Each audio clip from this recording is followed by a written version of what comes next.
Welcome to Rinkside Rundown, the podcast that puts you right in the heart of women's hockey.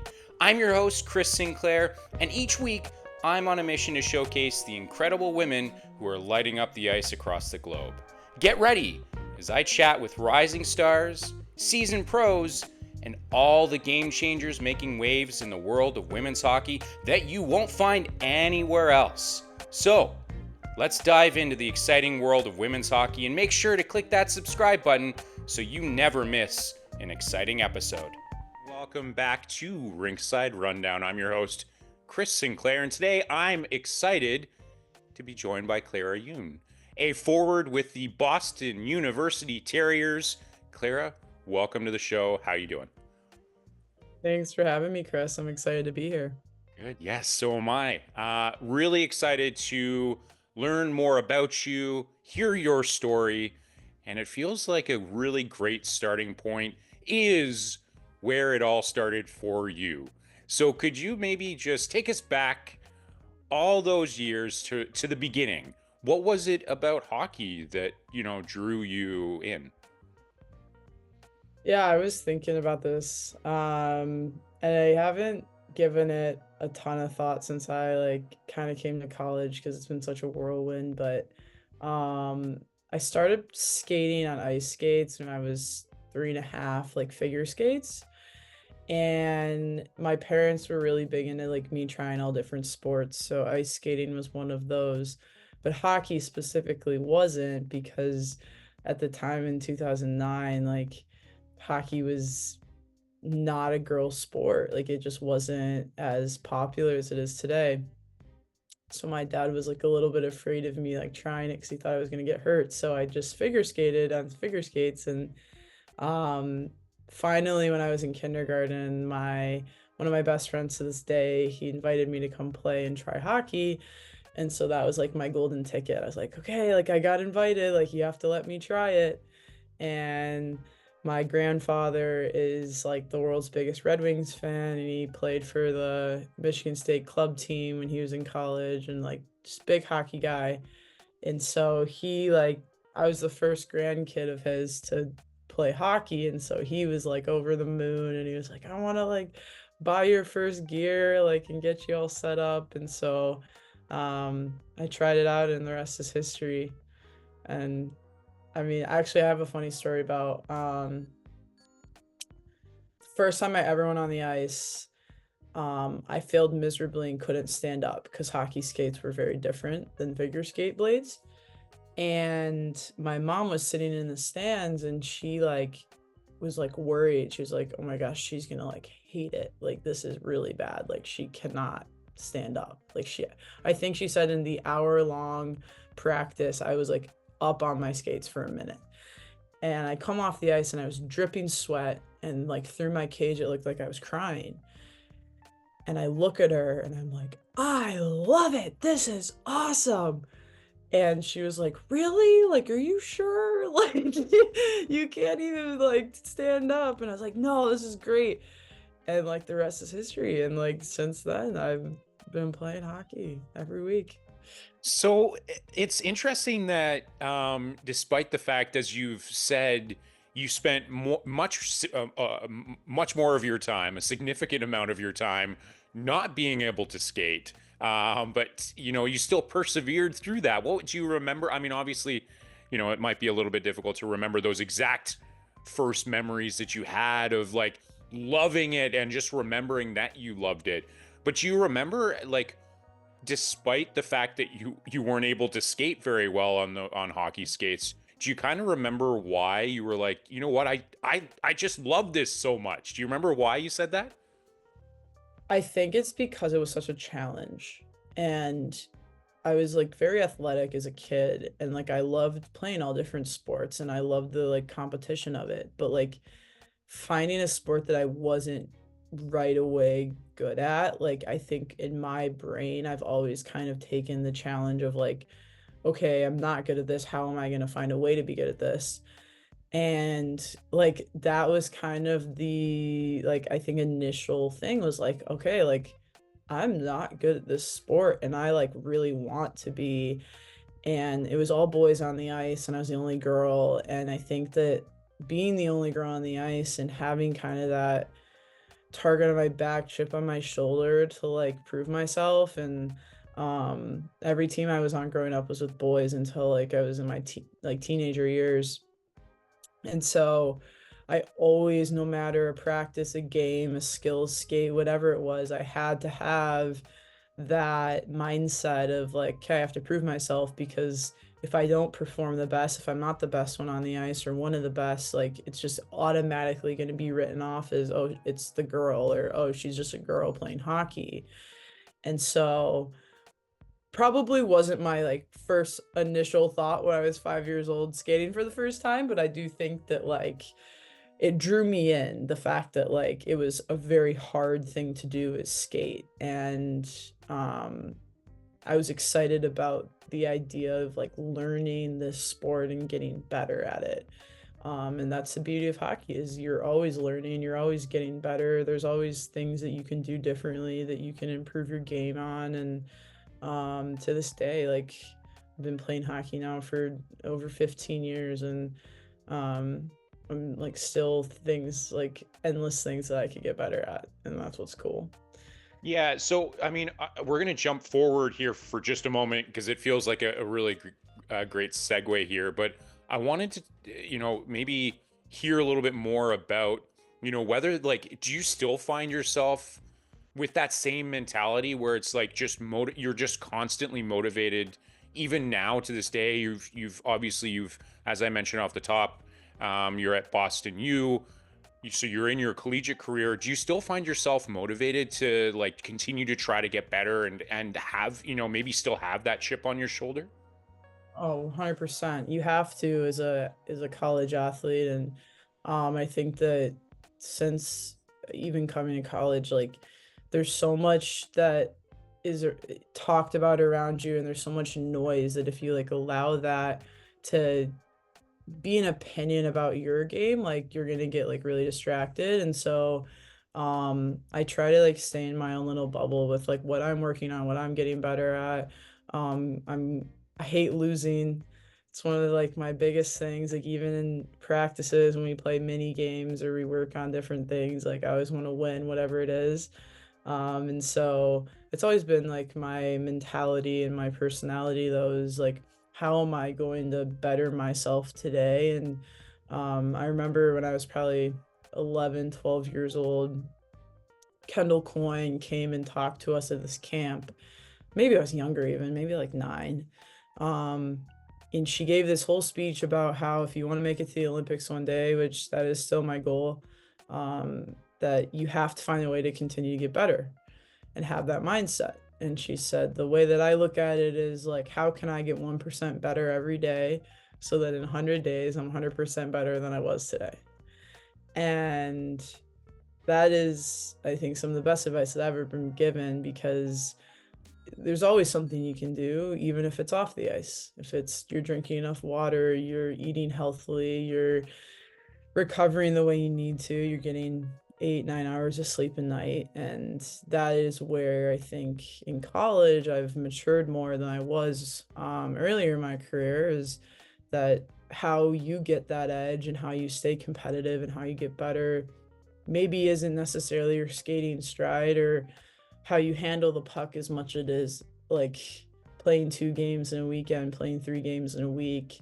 How are you staying at 100% for all 3 periods of those games, and as dominant as you can be for all those games for your team? And you mentioned the advice that Kendall Coyne Schofield gave you and Yeah. how it served you, or it served as a real like inspiration for you and a real driving factor now throughout your entire hockey career. When maybe with that kind of in mind, as you've been growing up and as you've progressed through your career, who are some of those other role models that you've encountered, or those other, maybe they're, maybe role models is a little bit too formal of a term, but like those influences that you've encountered or that you've aspired to be throughout your career? I think that it's changed a lot. Like when I was 6, 7 years old, there weren't as many role models. There weren't as many people to look up to, especially in women's sports. Um, and so for me, the first time that I ever saw women's sports on TV was when I was 6 years old watching the 2010 Olympics.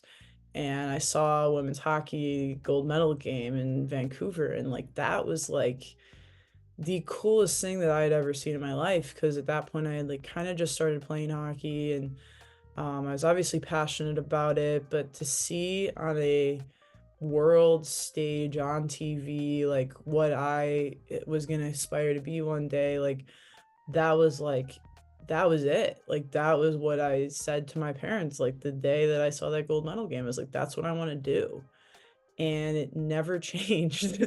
I'm 20, almost 21 years old at this point, and um I didn't, I think, give enough thought to like how kind of weird that was for like a 6-year-old to be like, this is what I'm gonna do, and like stuck with it for pretty long time. But seeing Hillary Knight, Brianna Decker, Kendall Coyne, those girls that like, I mean, I was just like, I love them, and I like everything they did, or like if they like had a new stick that they used, or their style, like whatever it was, I was like, that's so cool. Like I want to do that. And I'll send you a funny photo after this, but I got to meet Hillary Knight when I was like 11 years old at Lake Placid when they were at their training camp.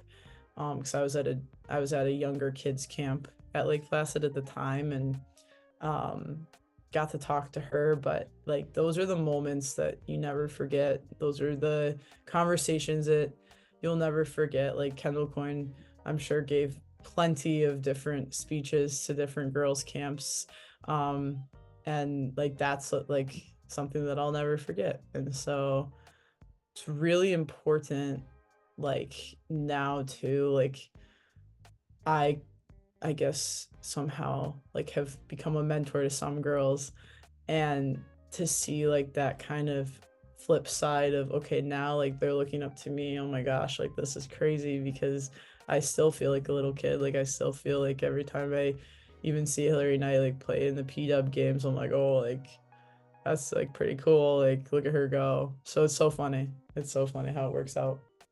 And but that's exactly where I was hoping that we would end up here in this part of the conversation was, on that flip side too, right? Like for so long, Yep. unfortunately, earlier on there weren't, as you mentioned, there weren't many, women that you could look up to in sports. There are certainly a lot more now, and there are more coming out, which is great news. Love to see that, of course. But now you are one of those as well for so many. And so, especially as someone who didn't have role models necessarily in this space to look up to, or that were there but were a little bit more difficult to see because, Right. the Yeah. games weren't being Definitely not broadcasted. personal. Not personal role models that like I can like text or call as much, I Yeah. would say. Yeah. And so what does it mean now for you to be you know, in that role and be visible and to be someone who can inspire that next generation? Maybe it's just a puck or a signature. It goes a long way. What does that mean to you? It's like it gives me chills to think about, because I feel so lucky to be able to impact those younger girls like that. And I something that I wish I had, because I just like didn't have that visibility. And like I got to coach a tournament this summer. It was like a 10U, 11U tournament. And it was like all these little girls that played for Little Caesars, which is the club that I grew up playing for. And I got to sit on the bench or stand on the bench and talk to them and coach them for a whole weekend. And by the end of it, like I felt so like revived and fulfilled, just because it reminded me of like where I started playing hockey, what I did and what I love to do and continue to love to do. But they had no care in the world. Like there was no stress or weight on their shoulders to score a goal. They just were out there having fun with their friends. And to be able to stay in touch with a lot of those girls and to coach some of them over the summers and be able to do shooting lessons like in the shooting room.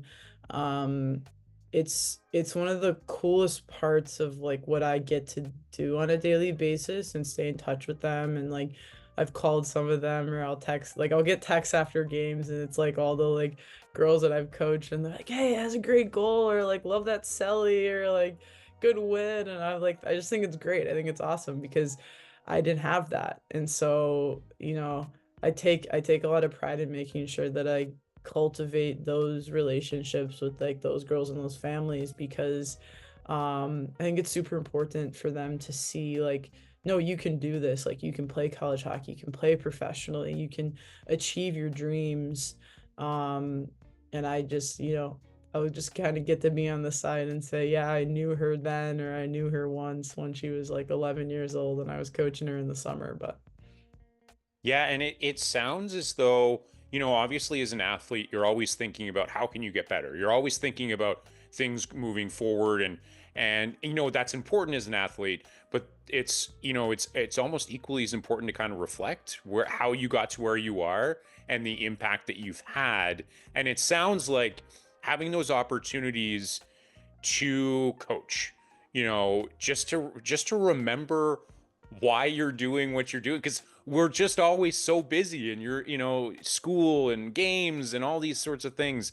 Is it fair to say that those moments are just as important as looking forward for you? 100%.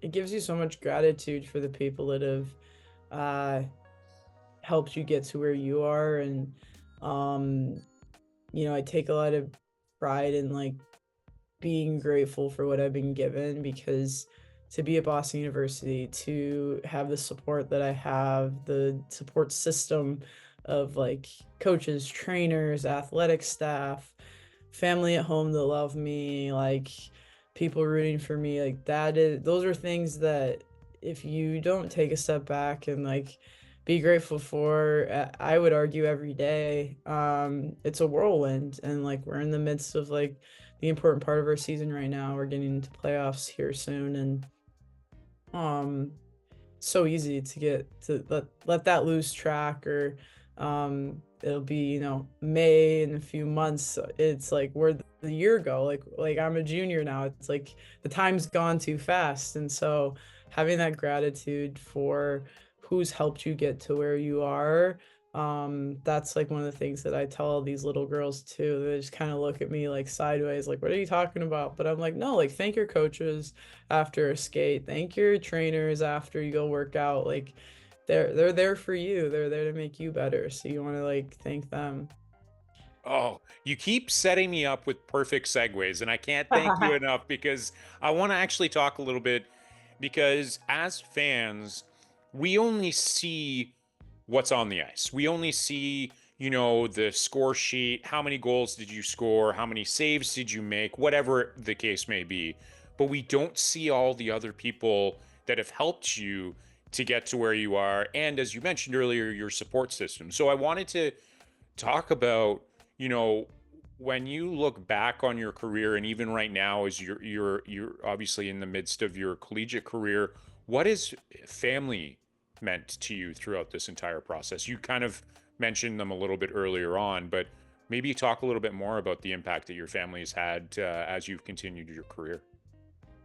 Yeah, I mean, they mean the world to me. My mom, my dad, my brother, my grandparents, my aunts, my uncles, all of the people that just like they'll text me after games, they'll watch on the weekends, they support everything that I do.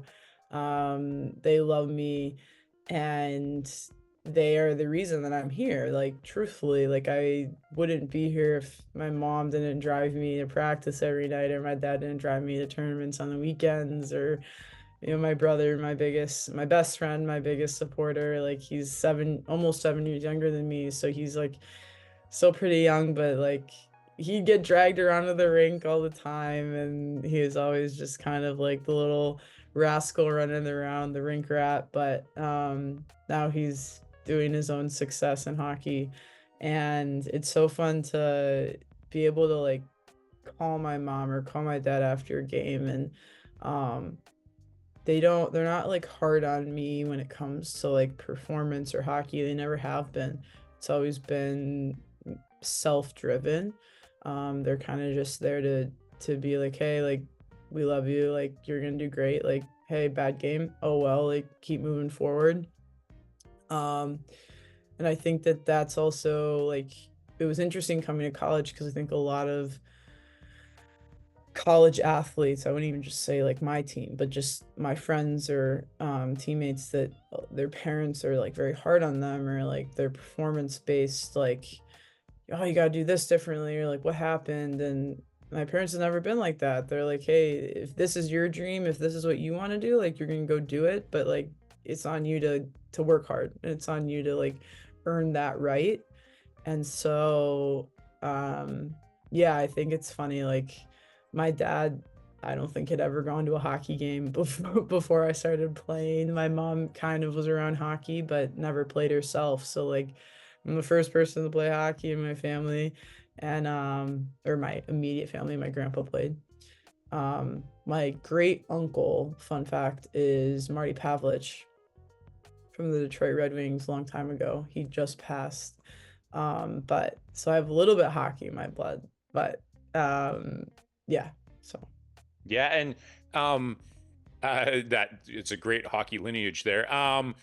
It's, when we continue kind of talking about the family side of things, you've been lucky or fortunate enough, as you'd mentioned earlier with Little Caesars, to be able to continue playing close to home. So for you, being able to do that, especially early on when you're like, figuring out, like your own space within hockey, and, discovering your continued passion for it. What was that like to be able to be so continue to be so close to home throughout the majority of your youth hockey, or all of your youth hockey, for that matter? yeah, what's funny is I never really gave a thought to that until I met more girls that moved away from home at a very young age to play hockey or to follow their dreams or find the best opportunity for them to like get better. So I was very blessed in that way, that I ended up on a team with a really, really good group of girls that were all very committed to the sport, very talented. We're going to definitely go places. And we ended up staying together for like 7 years, which is kind of unheard of in AAA hockey and club hockey, because I feel like people come and go. But um, like this group of girls, like I'm still in touch with. I text them every day. Like we're also best friends, and the memories that we created and the championships we won, like there's a reason for that. And I think that it gets overlooked because we had a lot of skill and we had a lot of talent, but like we were very bonded and we were very committed to pushing each other to get better. And that's what was so cool about my experience growing up playing hockey in Michigan. Was, yes, like we were on a very good team, we were very successful. You can look up all the stats and records and stuff, but like looking back, what I appreciated most was that when I showed up to the rink every day, like I knew I was going to be challenged. I knew that everyone around me was going to push me to be better than I was the day before. And that, I would argue, is why we all are where we are today. Like I'm talking Kirsten Sims, Alyssa Bierman, Casey Borgiel, Bailey Calloway, Gabby Doherty, like all these girls, Ella Blackmore on Northeastern, like these girls that Kai Malakino, I keep remembering. No, sorry if I missed anyone, but just like very, very, very good hockey players, and all just like also great people. And so it was so much fun. It was so like, gosh, I wish I could go back. I wish I could go back and uh just go to tournaments on the weekends and play the 6 games. And I don't even know how we did that. I'm getting old. I was like, oh my gosh, like I can't imagine playing 6 games in a weekend anymore. Like that's crazy, but yeah.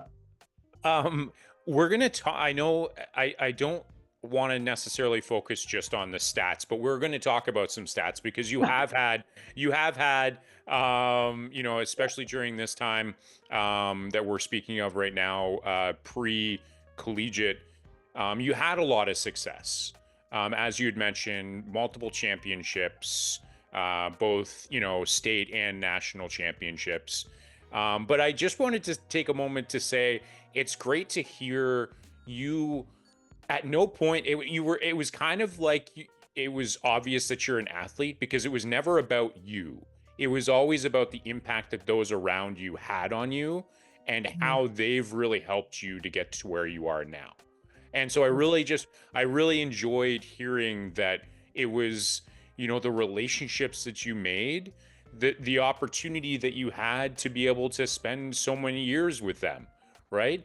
And how that's continued to impact you even to this day where you're still texting each other and I'm sure motivating each other and all those sorts of things, even though you're not playing. Cassie Hall. That's who Cassie Hall. There That's it the other is. There it one. is. Sorry, I was like going through. I'm like, I know I missed someone. I know I missed someone. Yeah, Cassie. check. Oh, Unreal. that's the one. But I do want to talk um, about the championships, but not so much necessarily. I mean, we can if you want to, but not necessarily about the actual championships themselves. But for you specifically, you had the opportunity to be a captain, to be a part of that leadership team. To you, first of all, what did it mean for you to be able to captain some of these teams? It taught me so much, and it was such an honor to get that C on my jersey. But I think, moreover, like it just it's so rewarding seeing the team that you get to lead be successful and know that as much as I had a part in it, like it was so easy. It was so easy to lead a team of girls that all wanted to be there, that all wanted to get better, that wanted to be successful because you kind of just can like take away the reins and say, "Hey, like let's go win. Hey, let's go ball out, have some swagger on the ice." And that in like a weird way, like that's what it is when you lead a good team is like you really don't have to do a ton to help like make that a success. And I mean, I could name off a dozen different things that I learned while getting to be a leader, but I think the main one is like if you want to walk the walk or talk the talk, you have to walk the walk, and like you have to show up every day and like work your butt off and show that like you want to be there and that you want the success of the team over yourself. And I think that I would say I did a pretty good job with that, but also like being a good listener and understanding that everyone's not going to always have the best day. Like there's going to be times when, you know, people just have a bad day and they show up and they can only give 50%. And being in tune with the players that you're around every day and understanding that um they're human beings. They're not just robots. They're not just hockey players. And saying, "Hey, like are you okay? Like what's going on?" And being kind of that friend as much as a teammate because it goes that much farther on the ice when you can create relationships off the ice with the people around you to be successful, because then when you're on the ice that you know that you can trust them and they can trust you to get the job done. And how do you think that those lessons, those valuable lessons that you learned both on and off the ice as a leader, how do you think that's translated now to your collegiate career? I think that it shows a lot, especially right now with the team that we have that's like very, very successful.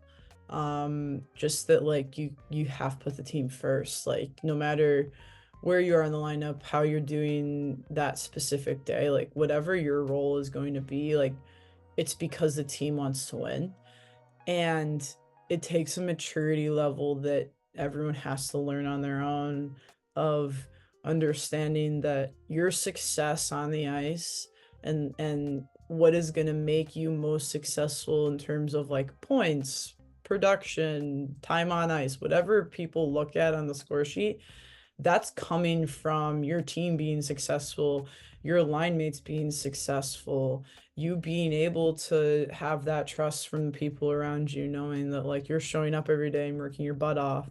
Like those types of things are going to translate, and it's something that you have to experience to understand. Like if I tell one of the girls I coached this summer that's 11 years old, hey, like if you like trust in your teammates and you work your butt off and you want the team to win, like you're gonna be better and you're gonna be more successful. Like it doesn't necessarily click, but like I mean, I've seen it this year. Like everyone is bought in, and everyone's bought into the team and bought into the success of our group, and therefore everyone's doing well and like doing well for themselves.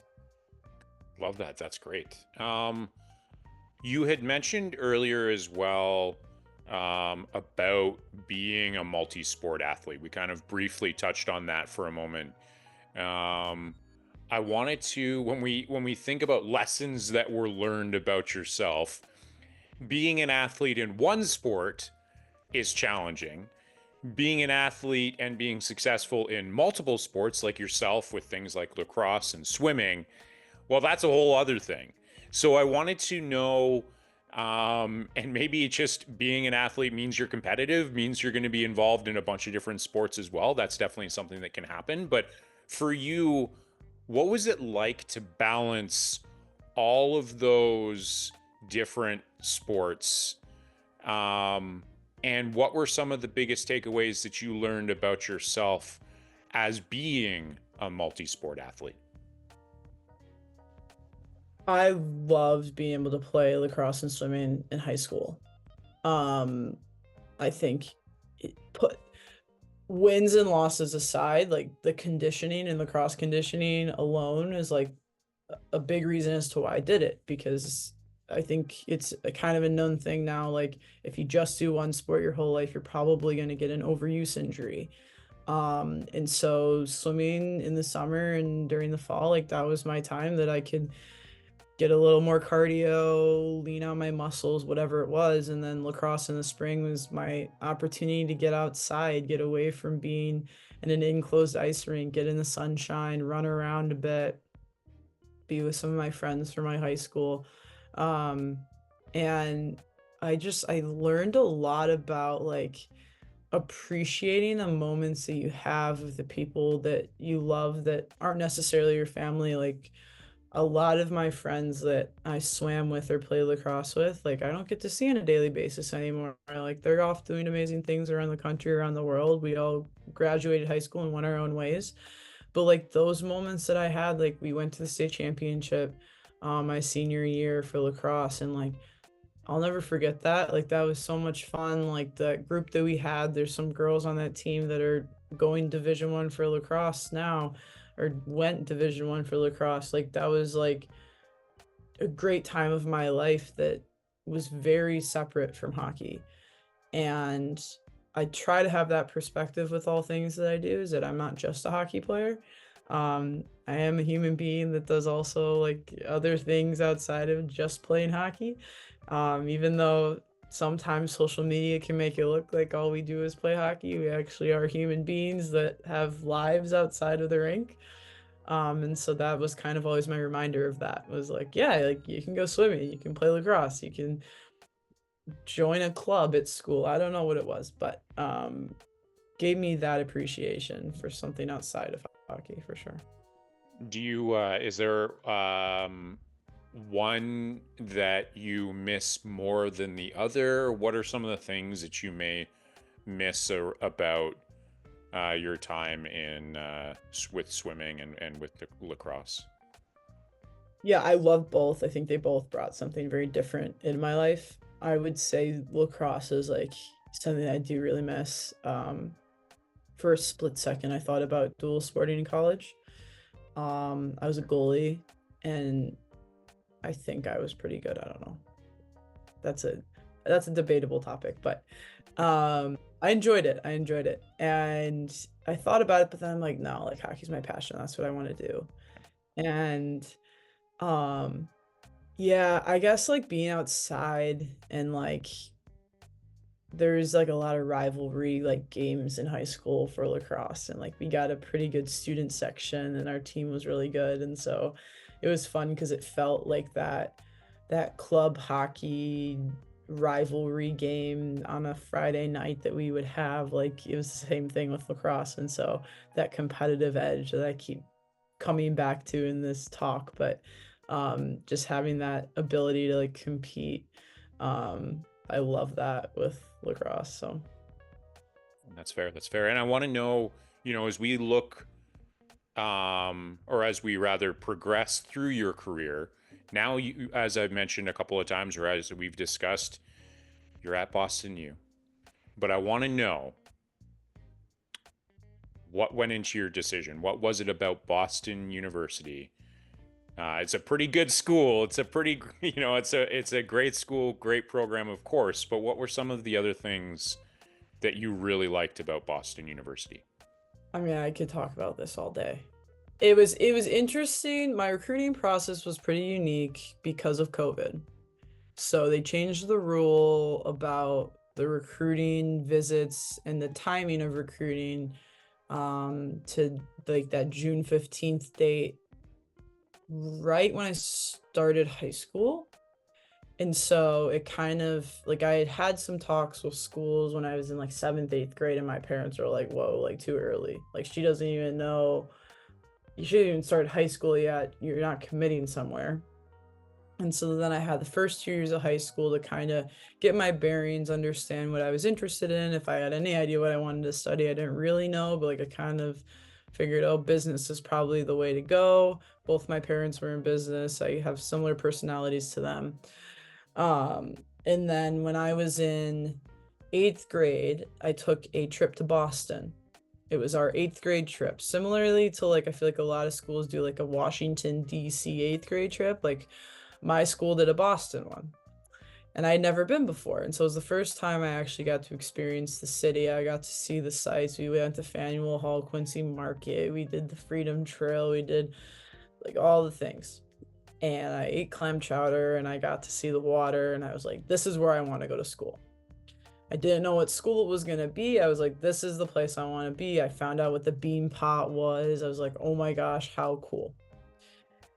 Fast forward a couple years and BU comes calling. I had a few other schools that I was interested in, but I think that there's like that gut feeling that I was going to be most happy, most comfortable at a school in Boston. And I think on top of it, amongst many things, the support that the women's hockey program has at BU and had when I was recruited here is like just unbelievable. Like we have our own rink, we have our own training staff, we have every resource we could possibly imagine academically. Like you name it, they have it for us. And that wasn't the case with every school that I talked to. And so it was kind of like a done deal, like no brainer for me. I was like, I have the best of all worlds. I'm going to a top 15 business school in the nation. I get to be on a hockey team that has their own rink. I think the women's programs in college, correct me if I'm wrong, but there's like maybe 5 or 6 teams that have their own arena for the women. Like those are things that are not heard of very often. So, um, and obviously now like first year like a little bit rough of a record for the team, but like now we're doing really well, and we just got a $10 million locker room renovation. Like the support staff we have, the coaching staff we have is so invested in us as hockey players, but also as people, and yeah, just checked all my boxes. Yeah, I saw the photos of the new locker room, and my goodness, it looks nice. Um, when you now obviously, like you said, the recruiting process was definitely a little bit different for you, but just kind of in general, what advice might you have for someone who is, thinking like, hey, I want to make a career out of hockey, which means that the next step for me is the collegiate level. What kind of advice might you have for someone who's looking at pursuing hockey at a collegiate level? There was a lot of things that I like wasn't told before going to college. For example, the first one would be like, it's very easy to get wrapped up in thinking hockey is the only thing you have when you're an athlete, because it is such a big part of your life and you are doing it every day. And being able to separate your day out a little bit so that you have like, yes, you have your time at the rink, but like also like you can go home and like do some homework or watch a Netflix movie and not feel like your play and your performance defines you. I think you're spending a lot of time with your team, and that's awesome. But you don't have to be best friends with your team. Like you can still like make friends outside of the people that you're around every single day. I think it's important to like create relationships with your teammates 100%. You'll probably end up living with some of them. Some schools, you don't live with your teammates all 4 years. I know at BU we do. I think it's great. I think that, my best friends are like my two roommates that I've had since freshman year. Um, I think that school wise, like going to a program that's going to give you that academic support, your freshman year is going to kind of be a whirlwind. You're going to come in and be expected to play hockey and perform on a Friday night, but then you might have a test on a Monday morning. And how are you going to plan out and manage your time that way? And it's like, I know at BU, like we have free tutors from like 8 a.m. to 8 p.m. every single day, Monday through Sunday, all paid for. You can just sign up at a link and they're there for you. And it's like, that's amazing. Like, that's something that if you have the opportunity to get, like, take advantage of it. And that would be my last point, is take advantage of all the resources that you are given when you go to college, because there will be a lot. There will be a lot of different things. These universities now, they really have everything you could possibly need, not even athletic related. I'm talking like everything else. And so take advantage of that, like go out and explore. Um, when you think so far through your career at Boston University, how do you think your time there has helped you to grow both personally and professionally on the ice? I think that I've like really tried to, like I just said, take advantage of the things that I've been presented with in terms of getting involved on campus, as well as like within hockey, and like taking care of my body and getting better on the ice. I'm involved with student government at BU, and that's something that I kind of took on this year. And it's just been really rewarding getting to meet some really cool people from around the world that I wouldn't have been able to meet if I didn't join student government kind of on a whim. Um, and learning like time management is a whole different beast in college. Like I went to a very good prep school, high school, that taught us time management, but then when you get to college and you have a lot of free time on your hands, being able to use that to your advantage and in the best way possible every day. That takes practice. That takes a lot of growth and maturity to learn how to schedule out your day every day. And then I think just the business school, like I could talk about Questrom for days, but I've learned so much. I've built so many cool relationships through Questrom, and really, really happy with like my choice to join the business school when I came here, because um, the experiences and knowledge that I've gained from that alone, like I'll be able to carry with me for the rest of my life. And like you said, BU is a great school, so that degree is also pretty cool. Yeah, absolutely. And speaking of those experiences, one of those experiences you mentioned earlier is the bean pot. Oh Now, the yeah. bean, yeah, oh yeah. The bean pot is, well, it continues to grow. It continues to break records in terms of attendance, including this past bean pot over 13,000 at TD. Um, as someone who's been there and as someone who has been in Boston for a few years now, first of all, what was that like to be involved in the Bean Pot? But also, how have you personally seen it grow and the reception grow for women's hockey specifically? It's like crazy the difference between my freshman year and now, even. Like between the last 3 years, let alone the last 5, 6 years. But yeah, like you said, over 13,000 people packed the Garden this year. Like that's like legit numbers that no one can deny. Like when you're getting ready for starting lineups and you just see like the upper bowl filling up with people, it's like, oh my gosh, like my freshman year, I think we like maybe had 1,000 people less at the game.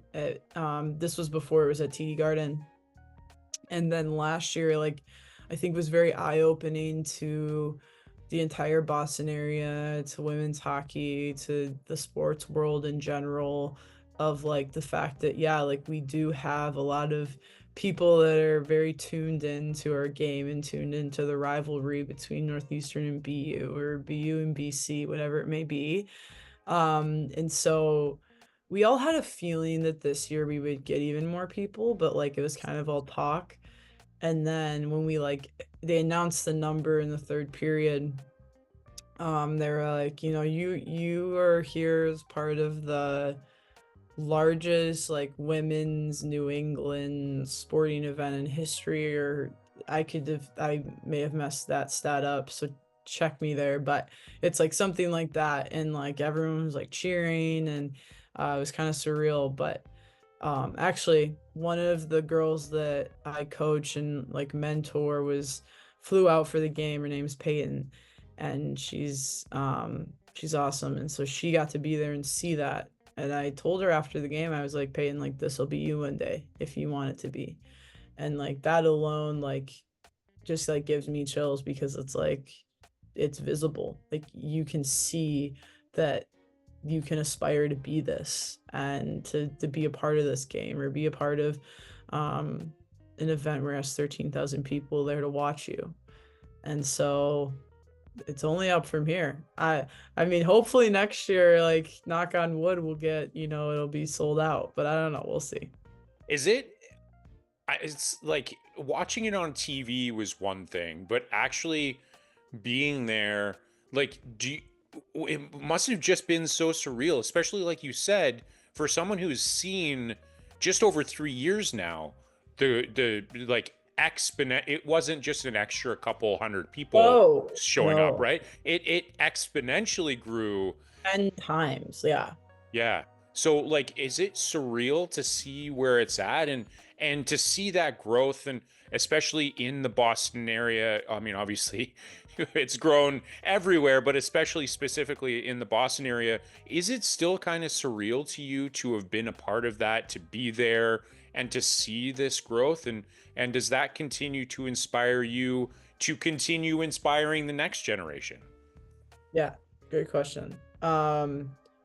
It literally from like last year to like this bean pot, I was like thinking about it, because I was like, yes, we lost in overtime, but just the idea that like 10,000 people showed up to watch me play, or watch us play, like that I couldn't even like wrap my head around.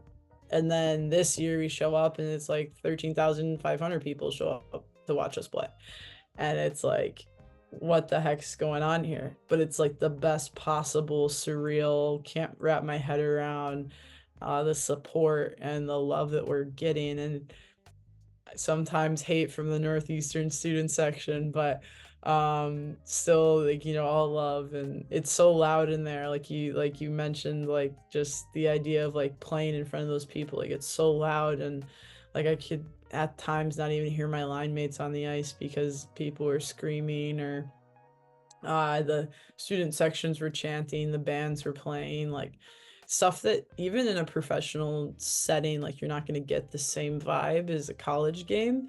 And so that's something that I'm cherishing now, because I only have one more left, unfortunately. It's so sad to say.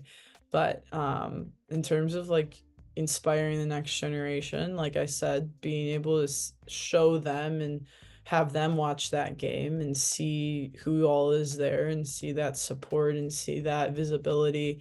Um, I didn't have that. Like I didn't get to see that growing up.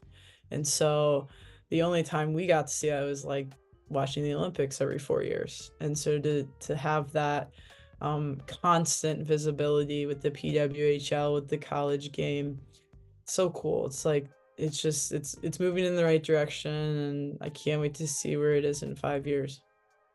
Yeah, so I think I would be remiss if I didn't, before we move on to the fun game 20 questions, but not really 20 questions segment of the show. Um, I do want to ask about the PWHL. So, at this point now, we're in the, exactly halfway through the second season. For you to see, as you mentioned, for you growing up, the only time you really got to watch women's hockey was the Olympics. So Mhm. that was only every 4 years. Now there's a game on. Sometimes, it could be a couple of games a day, a few games a week. When you think about the PWHL, what for you personally, what is that? What does this league mean to you and mean for your future within the game as well? I think one word that comes to mind is hope. Like it gives me hope knowing I have something to work towards after college. And even my freshman year, like that wasn't the case. Um, there were leagues, but like in terms of actually being able to live and have an affordable lifestyle while playing hockey, like that is now a thing that I can work towards and have hope for. And it is like it's hard to put into words what it means because my inner child is like still there. Like I think about the fact that I would try to find games to watch on TV. I would try to find ESPN Plus games to watch of women's hockey, and they were nowhere to be found. And like now I can't even imagine 6, 7 year old me. Like I'd be in heaven. I get to watch women's hockey all the time. And so as a junior in college, like it's coming up quick. Like it's getting to a point where now I'm like really truly getting more excited about the thought and about the idea. And I have a few contacts and friends in the PWHL that are players right now, and they've kind of told me the ropes. They've kind of given me an insight into their lifestyle, and it's something that I'm really excited at the thought of being able to experience and um work towards, like I said before. But yeah, it's surreal. I keep coming back to that word, but it's kind of we're in such a special time period of women's hockey, or it's growing exponentially, and there's so much more support and financially, like there's so much more money being poured into the sport itself. And so it gives me and all my teammates and all the younger girls so much hope for the future. And I think that's I don't know if there's a more perfect word to describe it, but hope I think is very, very on point. So I definitely I like that. I like that. And so as I had mentioned, we always like to end the show with 20 I do have to think of a formal name for it because it's 20 questions without actually being 20 questions, but Rapid it's fire.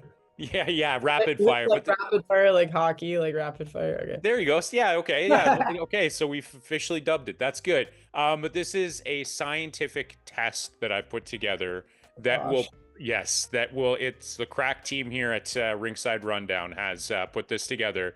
And these are questions that are going to help us to, if we haven't already, to truly get to know the one and only Clara Yuhn. Are you ready to take this scientifically proven Oh, God. test? I didn't know this was so serious. Yeah, I'm ready. Let's do it. It's not. So we're gonna start off with maybe a profound question. But what are Okay. you most proud about from this season so far? The culture that we've built and the team that shows up every single day and works their butts off to get better. And the fact that no one is too proud to admit when they're wrong or need to get better at something, and the humility amongst our entire team to work harder every day and improve ourselves is what I'm most proud of. Ooh, good answer. Okay, we're off to a good start here.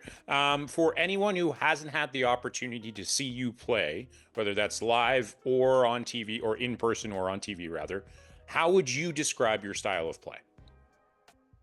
I'd say that I'm a power forward that has size and strength and a good shot and can win faceoffs. Yeah, I was mentioning to you this to you earlier, but that shot, that goal you scored against Northeastern was one heck of a shot. So, nice little wrister there. What is your go-to pregame ritual or superstition? Do you have any game day rituals or superstitions? I'm not a very superstitious person. I'm a little stitious. Just kidding. I like that. Um, I always like do a question of the day with my equipment manager and hockey ops. Shout out Boss, shout out Catherine. And we usually we have a pack of like question of the day, and like we pull one out and we like have like a full on conversation about it for like 5 minutes. It can literally be like what are what do you love most in this world? Something like super like random, but we always like make it a thing, and I think it's awesome. But that's it. Like I don't I kind of just like walk around the rink. I tape my stick in 3 minutes and kind of just hang out. Like I don't really have a I have to do this or I'm not gonna play well. I tried to make it that way so that I didn't like mentally get myself messed up before Yeah, games. box yourself into a corner or something like that. Yeah, Yeah, exactly. I get that. Yeah. Um, as an athlete, you don't really get an off season, but I do want to know, what does an off season look like for you, and do you feel like it's kind of changed from junior to collegiate? Yeah, it definitely has changed. I'm not a big skater in the summer. I like to take some time off the ice, get away from the rink, play golf, swim a little bit, get in the gym a little bit more, work on like things that, I think I can get better with like mobility, flexibility, strength wise, cardio wise. I'd say like definitely get some time in with family, with friends that I don't get to see. That revives me and makes me a better person and a better player on the ice with that gratitude piece that I talked about earlier. And then just like basically making my body feel the best it can possibly feel going into the season because it is a grind, it is a long season. And whatever that looks like at the time is like what I'm gonna make sure that I do in the off season. Nice. It sounds like a nice little reset. That's kind of what I'm picking up from there. Okay, cool. I like it. What is your go-to pregame meal? Something very simple. I used to have salad with my pregame meal, and then I realized it upset my stomach. So now I do like basically like no lettuce. I'll do like one veggie, some like plain pasta, and like a chicken breast. Very plain. Okay. Something that goes down easy and I'll be able to digest well. Yeah, that's fair. That's fair. Okay, during the season, who owned the dressing room music and what was played most often? Shout out Julia Shaughnessy. She always has Oh, okay. aux. Yeah. It changes on the daily. I think we're in the locker room a lot and we play a lot of music. So like if we have the same stuff going, it gets repetitive. So like pre-games can be a little more hype music, a little more rap, maybe before like a practice, maybe a little R&B, a little pop, whatever some popular TikTok songs are. I don't know, I don't have the app, but like at the time, whatever the popular TikTok songs are. Okay, that's fair. That's fair. And speaking of music, for you specifically, if you could listen to only one song for the rest of your life, what would it be? And the caveat here is it doesn't have to be playing all of the time, but if you're going to put on a song, you're going to put on some music, it has to be this song. I gotta probably go something Justin Bieber. I don't know what Oh, song though. wasn't expecting that. Okay. Okay. I really like his Changes album or like his new one. Really good song is No No Better by Justin Bieber. Really good song. It's like very vibey. Um, Definitely one of my top played. Check it out. It's a good song. It's like nothing too serious. I usually don't listen to like crazy like aggressive music. I'm more just like I'll just go with the vibe and kind of like hang out. All right. Well, now I have myself some homework, so that's good. What's something that remains on your bucket list? Probably into Europe. That's Okay. uh that's what I'm gonna do this summer. I'm gonna go to Europe with family, friends. Backpack Europe for a couple weeks. Get a lot of walking in, get a lot of steps in. Still kind of planning what that's gonna look like, but that is a bucket list of mine. Is there a particular place that's like top, like you have to make sure you get there while you're in Europe? I'd probably say Paris. Paris, that's fair. Yeah, good call. What's something that people may not know about Clara Yuhn? I don't have notifications on my phone, so I don't have any text message notifications, Snapchat, Instagram, Twitter, email. The only notifications I get are phone calls, and I have to keep the Teamworks app on, which is our method of communication with the team. Shout out to my head coach, Tara Watchorn. She loves Teamworks. And so that's like I gotta keep that on because whenever we get a message about something going on with the team, it goes through there. So I gotta keep that on. But other than that, I don't have notifications on. Wow. I am envious. What is something that this is your last question? You've done a great job, by the way, so far. What is something that motivates and inspires you? We talked about this already, but I think the thought of there's more to this game of hockey in the future, and there's something to look forward to and work towards with the PWHL. I think that is a new motivation that hasn't always been there, but one that is very prevalent for my life right now as I'm getting closer to draft day. And it's something that like I can't even put into words how exciting it is to know that women's hockey matters enough to enough people that I can play it as a day job. And that is something that is enough inspiration alone to never stop and never stop working hard and getting better. And you said that with a giant smile on your face, so you know that it's actually how you really feel. So I appreciate that, and I appreciate you taking time out of your busy schedule to hop on the show today, Clara. This has been an absolute blast. I can't believe time's flown by. This was fantastic, and I just want to say thank you once again for taking the time to join me today. This has been awesome. Thank you, Chris. Really appreciate it. All right, and there you have it, folks. For Clara Yuhn, I'm Chris Sinclair, and this has been Rinkside Rundown. Cheers.